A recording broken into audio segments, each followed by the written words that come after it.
Hi, and welcome to Responsa Radio, where you ask and we answer questions of Jewish law in modern times. I'm Rabbi Avi Killip, Executive Vice President at Hadar, here with Rabbi Ethan Tucker, Rosh Yeshiva at Hadar, a center for Jewish learning and community building based in New York City. You can check us out and learn more at hadar.org. I'm excited to dive into this question that we have today. I am a parent of little children. Our family always has a lot of tension around the second night of a 2-day Yom Tov, especially when it gets dark very late, such as on Shavuot. Parentheses, we live in the Northern Hemisphere. They write, I was always taught that you have to wait until it is fully dark after the first day of Yom Tov to start preparing anything for the second day. That means we don't start cooking or even setting the table until after 9 p.m. This wreaks havoc on my family schedule, I can only imagine, and makes it hard to get to shul the next morning in a timely fashion. Yes, that makes sense. They end with, is there any wiggle room here? Which would be such a great tagline for like a halacha podcast, right? You can just call the podcast Wiggle Room, actually. Responsa Radio, is there any wiggle room here? So tell us, in terms of when we are eating, maybe davening, moving into the second day of Yom Tov from the first day of Yom Tov in a 2-day holiday, is there any wiggle room here? Yeah, we've taken up this question of late nights, I think, around the Seder. I can't remember if it was in a Passover episode or something like that, where it often comes up. I do feel obligated to just give an opening comment in that vein, which is, well, the wiggle room could also be around like your kid's bedtime or there being a nap, or maybe the kids don't have to be up for the dinner of the second night of Shavuot, and that's your private little, adult post-bedtime Yom Tov meal.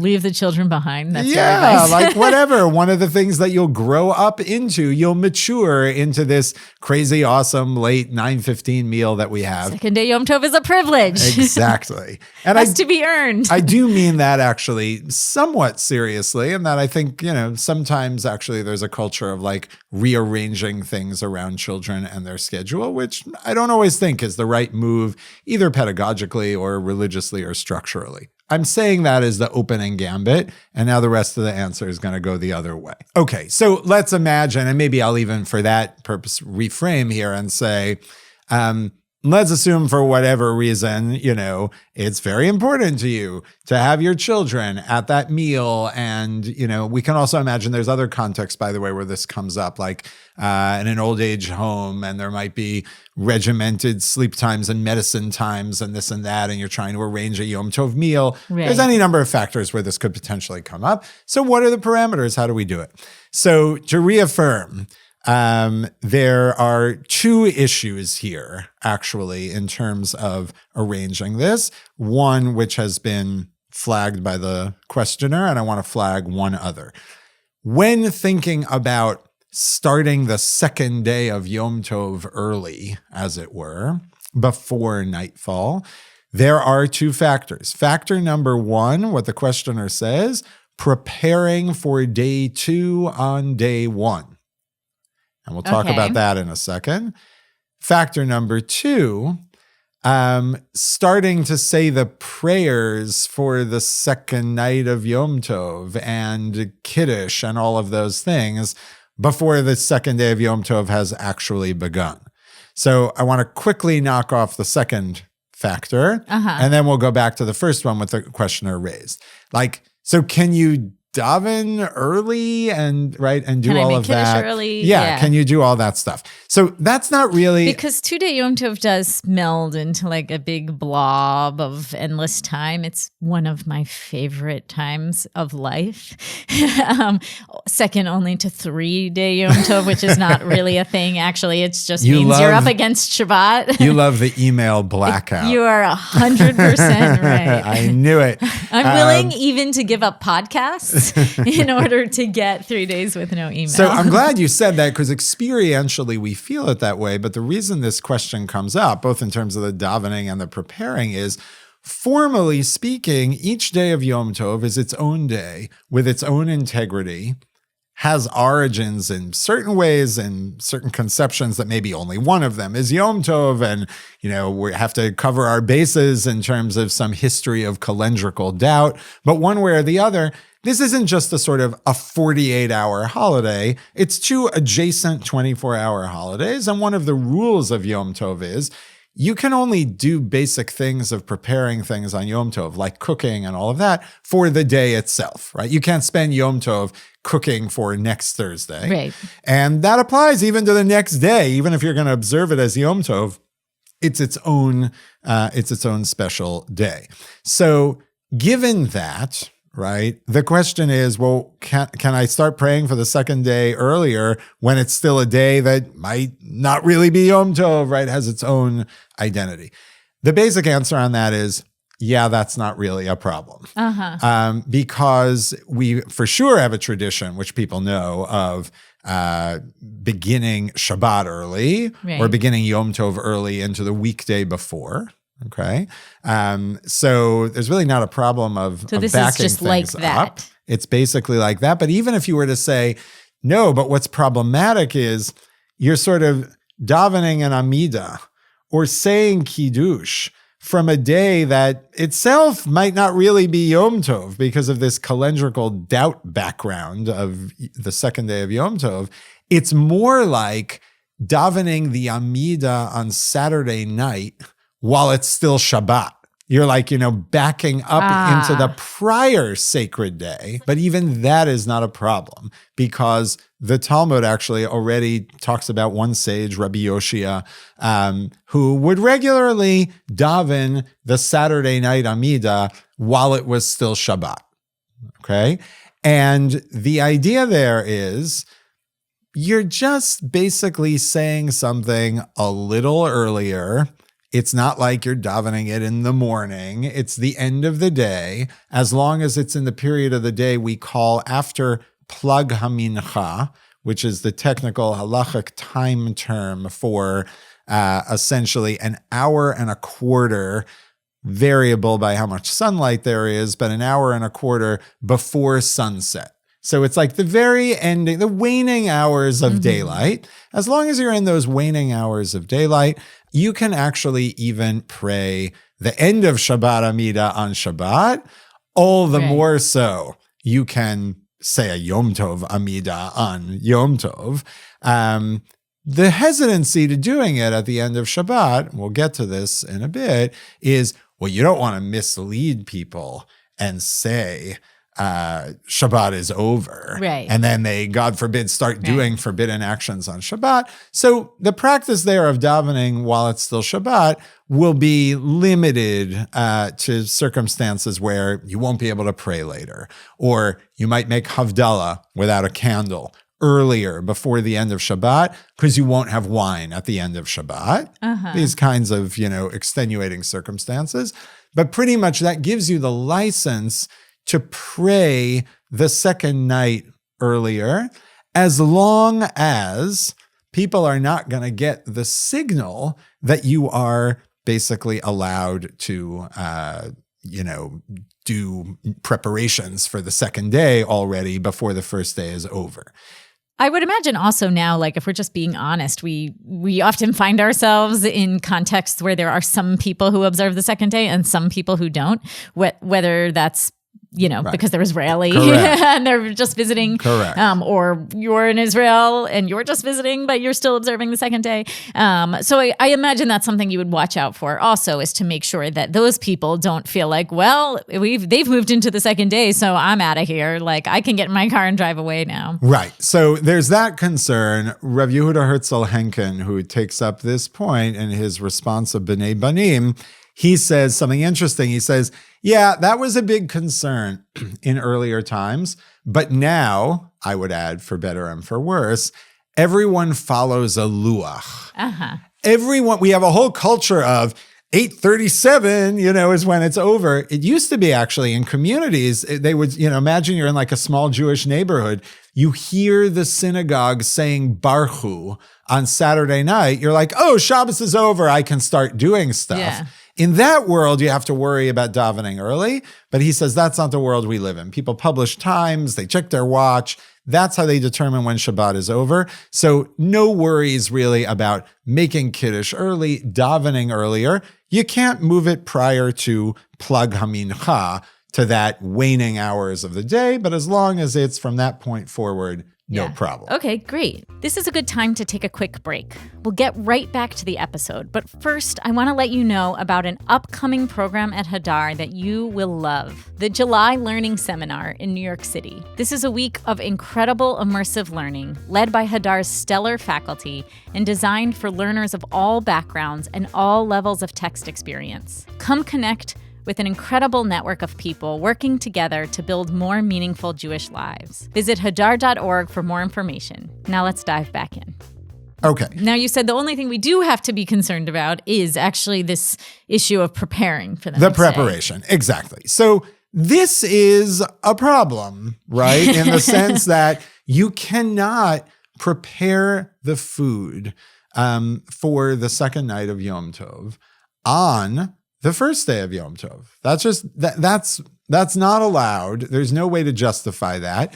The way you can justify that is it'll be like, well, I made a really big pot of soup for lunch, and then I only had like a very small bowl, right, or I served it to my kid, and then it turns out there's all this soup left over, right?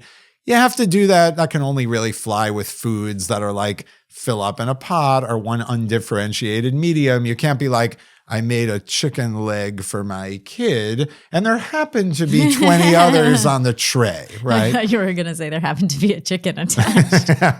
Nice. Well, that you could do. A single chicken you could do, right? Yeah. It's got to be something where you look at it and it's a unit, right, that you would cook even if you only use some of it. But in general, aside from those workarounds, right? So setting the table, for example. So setting the table, it's like you could also try to find ways of set the table of like, well, I was cleaning up from lunch and then I needed to take things from this drawer to make room. And then it turns out I put them on the table, right? Okay. There are all kinds of things people will do. But in principle, right, you really are not supposed to be structuring your day to do that afterwards. Which I like to just understand as like, chill out and enjoy yourself. It's 2-day Chag.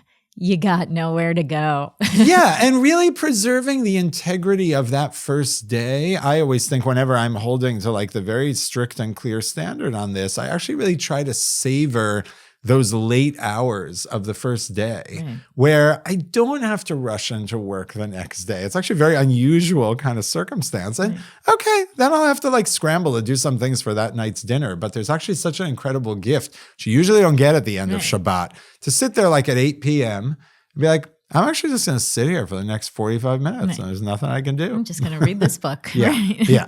Okay, but given the context here where we're looking for something, the Rav Pa'alim, also known as the Ben Ish Chai, 19th century posek in Iraq, so he points out, well, you're not allowed to prepare on day one for day two, but you are allowed to prepare on day one for day one. Mm-hmm. What if you prepare on day one for a meal that happens in the late daylight hours of day one, which is perfectly legitimate. Let's say sunset on Shavuot is like at 8:30. Right. And you're sitting down to a meal at 8. Uh-huh. Okay. You're allowed to have cooked all afternoon or do whatever you want to eat For that meal at 8. Yeah. But what if then I begin that meal with Kiddush for the second day, and I consider that meal to actually be my second day meal, which I'm eating early, just like when I might eat Friday night dinner early while it's still light in the summer. Yeah. Says the Rav Pa'alim. Now we're talking. Says the Rav Pa'alim. And by the way, the context for his question is basically like, the mosquitoes become torture late at night and you want to eat outside and you've got to basically have the meal earlier in order to pull that off. He says something which is maybe not so obvious, which is that's not an inconsistency to have that meal simultaneously be a quote unquote first day meal, from the perspective of preparation. Yeah. But a second day meal from the perspective of liturgical function. Yeah. Right? You could imagine saying, no, the second you make kiddush, you turned it into the second day, and thereby you retroactively were preparing on day one for day two. He says, no, that's not right. The way you should think about it is, what's forbidden to do on Yom Tov is to cook for stuff you will eat after sunset. Yeah. That's what's forbidden. As long as you're eating it or even beginning to eat it prior to sunset, you're good.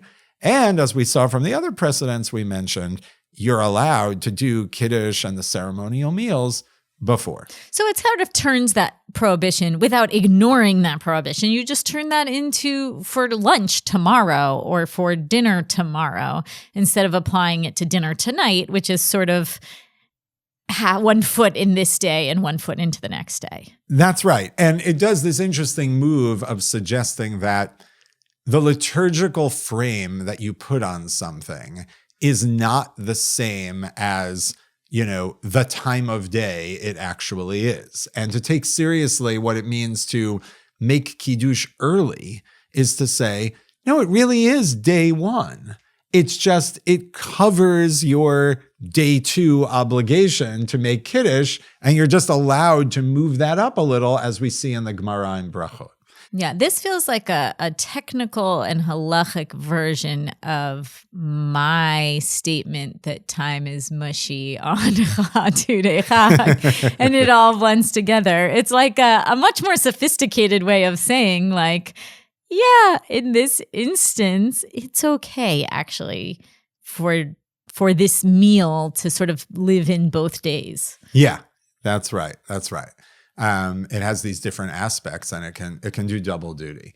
There are just a couple other details to tie up here, and then we can get to the question of, okay, so what's the procedure we would recommend? So it's true, you can make kiddush early, and you can definitely start eating early. Mm-hmm. One thing that is a little more disputed, and you have a debate between the Achronim, the Taz brings this in a number of places, this is like general about any Friday night also. Do you have to eat some of the meal after dark? Mm-hmm. Do you have to eat at least a kazayit, an olive's worth of food after dark? You can definitely say kiddush early. Right. Definitely daven mariv early. And you can definitely start the meal early. But do you have to sort of save like at least the dessert, right? Or something. Have an oneg. Or could you complete the entire meal between Plag HaMincha and nightfall, right, and not have anything go up? Meaning, does it have to be a meal that's of 2 days, or can it actually be totally in the first day? That's right. Exactly. And the first day, and, then of course there's the 18 minutes or so between sunset and some version of nightfall. So that's a debate. The Maharalmi Prague, if I remember correctly, comes out on the strict side of this and says, you got to eat something after dark. And that would put a little bit of a limit on your timing. But there are other voices, and certainly they can be relied on in pressing circumstances that say, nah, it's fine. The whole meal can happen early. You have an amazing story in the Trumat Hadeshen, who is one of the great medieval poskim in Austria, and he's telling stories about basically German Jewish communities that in the summer they would daven, go home, make kiddush, have dinner, bench, and then go out for a long walk on the banks of the Rhine while it was still daylight. Yeah. So they are, first of all, probably starting even earlier than Plag HaMincha, which is a whole other story. But that shows you those communities were not worrying about eating something after dark on a standard Friday night in the summer. And so there's storied precedent for not being overly concerned about that. Yeah. I was going to ask a similar question, actually, that I was going to say, could a family do this, for example, like on a Shabbat in the summer, have dinner with your kids, put them to bed, maybe a non-bread dinner with your kids, put them to bed, then light candles, make kiddush, say motzi, bench and go to bed. Does that feel like that's Yeah, again, you'd be leaving your kids out of that picture. right? Right. So I would say that raises some questions of what it means to start to slip into doing something in a sort of totally formal way as opposed to an organic way. I don't love it when people will do a total out of order meal like that, where it's like you really ate dinner and sort of quote unquote ruined your appetite before Shabbat. Right. By the time you're making Kiddush, you're full. You're like, Right. oh God, I have to have some bite of challah to appease my creator. But you're not really actually interested in eating it. There are sometimes circumstances where you need to do that. I don't love that. Feeding the kids early is another thing. Yeah. But I will counsel parents when they'll ask about that. Say, look, I can't tell you whether you can I always kept my kids up late. So I'm not the person to ask on this. I'm not a rigid bedtime parent. And they did okay. But not everyone is the same, and different people have different rhythms they need with their kids. But I will always say, look, if you can keep them up at least till Plag HaMincha and just do the early dinner together, I think that's better. And if you need to feed them, so sure, sit with them, etc. But if you can save some appetite for after your Kiddush, that's the better way to do it. Okay, so take us to some practical guidance. Last box we got to check, and then we'll lay it out. We've covered sort of how you would think about doing the meal earlier, having Kiddush, and all of that. Maybe you extend it to the end, ideally if you can, till dark. But you may not be able to do that, and that's okay. What about davening and davening times? So this period of the waning daylight hours, the time between Plag HaMincha and sunset, all right, about an hour and 15. It'll get up to an hour and 30 or a little longer in the summer in the Northern Hemisphere. That is a kind of ambiguous time, which is simultaneously still the end of the day because the sun hasn't set. But I think we feel this anthropologically also. Kind of feels like it's like the evening, even though the sun hasn't set. So is it the time for Mincha or is it the time for Mariv, right? Which prayer is meant to go in that time? And the Talmud records two dueling positions on this. Rabbi Yehuda basically thought, you got to daven Mincha before Plag HaMincha, and after Plag HaMincha, it's evening, and even though the sun hasn't set yet, that's Mariv time. And the Chachamim, the majority position, said, no, as long as the sun is up, it's Mincha time. And once the sun sets, then it's Mariv time. So they have a dispute, right, as to this period of time. The Talmud does something which it rarely does, which is explicitly says, yeah, if you follow that view, it's fine. And if you follow that view, it's fine. Yeah. Usually it just doesn't say anything. Right. Sometimes if you're lucky, we don't know. Sometimes if you're lucky, it'll say do this one. Yeah. Here it's like, yeah, whatever you feel like it. Right now, the question then becomes, well, what does that mean? Does it mean I can follow either view here, but I must do it consistently for my entire life? Like once I've davened mincha after Plag I'm a HaMincha. person. I'm a late mincha person. Correct. Or I'm an early Mariv person. Does it mean on the other extreme? Yeah, so you can just daven mincha and Mariv in that slot together, because at each Amidah, you'd be like, I'm following him. Or a more reasonable middle ground, which is what we generally try to hold to, is on any given day, you got to follow one of these positions.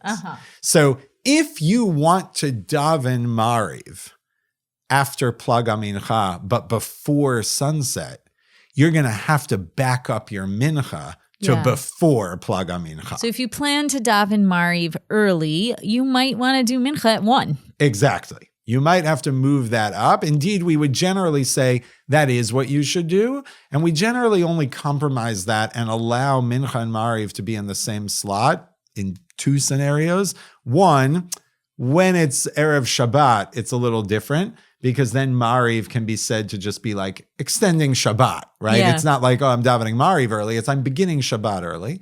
And the other one is in the context of a communal minyan, where what if you won't get a minyan? Except in that slot, then we'll allow it. So to me, the concept of like, well, is this Mariv time or not, could match so well with the I'm a parent. Is like, if you're the parent of young children, 7:30 is nighttime. Like you are tired. Yeah. You feel that like, oh my God, it's been a long day already because you probably got up at 5 with your kids. It's like experientially night already in that intermediate time.